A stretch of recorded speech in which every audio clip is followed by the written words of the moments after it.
Hello mga kachika, ito na naman ang inyong lore ng Chikadora at ang chika ko ngayon ay tungkol dito sa canoe. Ito po ang sasakyan noon ng ating mga native Indians sa kanilang pangingisda at paglilipat from the other bank of the river to the other side of the river. Basahin natin ang chika tungkol dito. Ayan. So ito po mga kachika ang canoe. Ayan, canoe. Dugout canoe.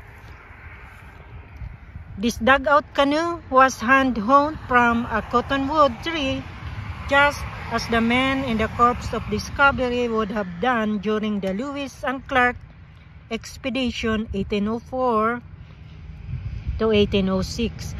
They used these canoes to carry men and supplies on the rivers during their journey to and from the Pacific Ocean. Yun po mga kachika ang kasaysayan tungkol dito sa canoe na ngayon ay nakadisplay na po rito sa tabi ng kalsada dito sa Nine Pipes Museum at marami pong sasakyan dito na dumadaan.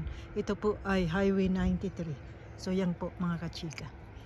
So ayan po mga kachika ang canoe na gamit noon ng mga native Indians.